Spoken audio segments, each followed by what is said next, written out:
Amyspicy. Here's your authentic Nigerian Ogbono soup recipe. Like, it's so yummy and nice. Get ready your fluffy fufu because you're going to love this one. To my returning subscribers, welcome back. And to my new subscribers, you're welcome. So here are the peppers we'll be using for this Ogbono soup recipe. This is our red scotch bonnet and our yellow habanero pepper. Now I'm showing you all the proteins I'm going to be using for this recipe. That's our mackerel fish boiling already. And here is our goat meat. I forgot to tell you, this is a goat meat recipe. And this is our stock fish. We call it okuroko in Nigeria. We're all boiling them with onions, seasoning cubes, and salt. So this is our smoked catfish. By now you should have known that I love smoked catfish in my recipe. So now this is our uziza leaf. It's a very spicy and aromatic leaf. I will put on the screen the botanical name or the English name if it has.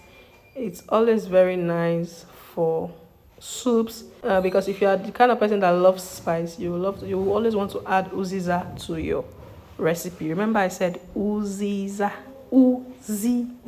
Yeah, so I'm cutting it thinly because I don't want it fat. And this is Ogbono soup. It's not a vegetable soup, so when you're cooking soups that are not vegetable soups, one advice I want to give you is it should be cut thinly. The leaves should be cut thinly so it will be so beautiful and you want to eat it for persons that don't really like swallow.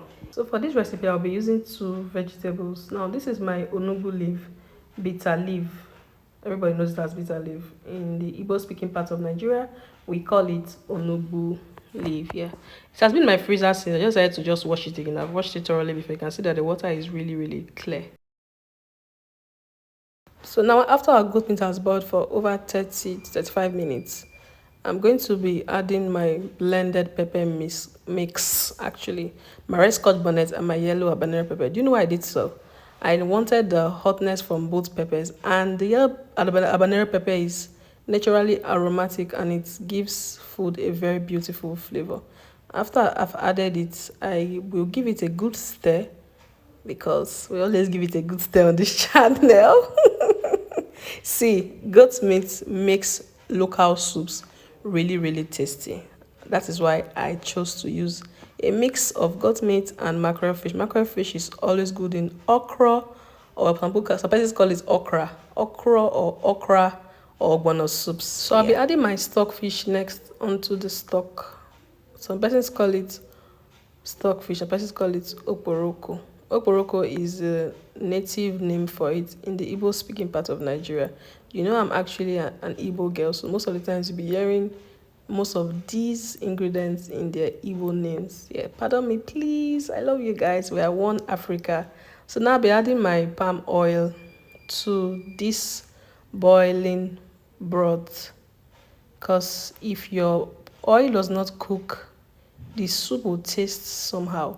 I don't know if you guys have tasted raw oil before. That's how it will be tasting when you are cooking your soup, and you won't really like it. So you will need to add your oil from the onset. You see, I see this number of spoons I added because I know I'm still going to add oil to the blended ogbono powder by the time I will be heating it up on fire. Don't worry, you'll see that process. Just be patient with me.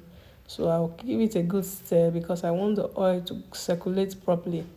Then I'll cover it and allow to boil until the oil has stopped showing as red and it now turns to orange. Don't worry, you'll see. So now I'll be adding my locust bean after the broth boiled for about 25 minutes. So this is my locust bean. This is the Igbo version, Igbo Nigerian version of the locust bean. Now I'll be adding my uziza seed powder. Uziza seed powder is so nice in your soups because it's very aromatic. Remember I showed you uziza leaf. That leaf you saw at the beginning, this is the seed, and it's really good and nice when you're cooking spicy soup. You know your girl is spicy and you're also spicy, so to love the spice completely we need to add spice. So now I'll be adding my crayfish. I added 2 of this cup spoon. I don't even know what to say, but it's a measurement cup. Once I've added it, I'll give it a good stir. Then I'll cover it and move over to my blended ogbono. So now this blended ogbono, I'm going to be adding palm oil to it, 2 spoons actually, because I'll need to smoothen it out. I learned this method from my mom So I have not really asked her why they do that, but she just says it gives a better taste. I feel like it's smoothing out the ogbono powder. Yeah, so my stock is really boiling up well. Like you can see that the oil is cooked. It's no longer looking red. Now I'll be adding my already smoothened or heated up ogbono. If you notice, what I did was I put the ogbono powder in an empty pot on the lowest heat, then added palm oil. I added 2 spoons of palm oil. I added 2 spoons before to the stove. Now I'm adding again. Now I added again to the powder, the ogbono powder, so that your soup will have a very beautiful color. So persons don't like so much oil in their ogbono. It depends, but this oil is just balanced. So see the way I'm adding my ogbono. I'm adding it in batches. If not, it will all be lumpy and you won't like the look.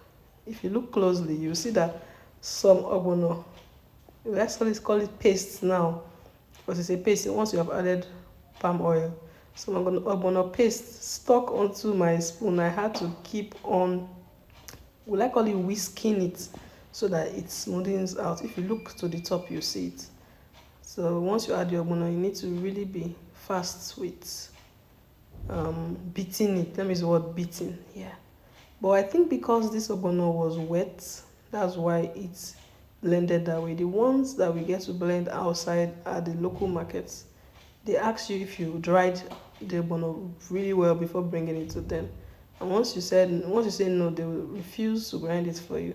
So my younger sister does not have an idea, so I think that's why she just blended it like that. Normally your ogbono seeds are supposed to be dried really well, air dried, so that you can get a better powder. Yeah. So once I've added the ogbono paste and I've tried to smoothen it out, see some was still stuck to the pot. So funny. Once I've done that, then I allow it to cook for some time before I add my leaves. But don't allow it cook too much, because ogbono can easily change color and you won't like it to not be looking old and boring. For persons that don't eat soup, they may not be interested in eating the soup because they'll be looking somehow. So you don't cook ogbono for too long once you've added it. So now I'll be adding my mackerel fish. In Nigeria, we call it Titus fish. Titus. I love fish in my draw soups. Fresh okra soup, ogbono soup. I love fish in it. It's always very nice. So I'll be adding it because the soup is almost ready and there's no more ceremony to it. I already added my meat from the beginning. You guys remember. Do you know why I did so? I wanted the taste of the soup to enter the meat from the onset. Like let it just incorporate into the goat meat and to now be soft and nice. When you are drawing it, there's this, oh my God, feeling like, oh my God. Even now you can understand.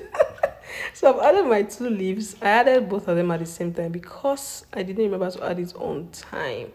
But also, I didn't want the leaves to look dead before I was done cooking. If you noticed, I just added my smoked catfish because I actually almost forgot it in my fridge after deboning it. Can you imagine? Look at that slime. Don't you just love this recipe? If you enjoy this recipe, please give me a thumbs up. I deserve it 101 times. I deserve that thumbs up. Drop your beautiful comments. I want to see your comments. I want to engage with you. I want us to talk more this year. Like, let's have a very beautiful conversation. Many persons have been chatting me concerning my market vlogs, sending me DMs, wanting to know how they can start drop shipping foodstuffs. It's really nice. Oh, I love you guys. Do well to subscribe, like, and share. Bye.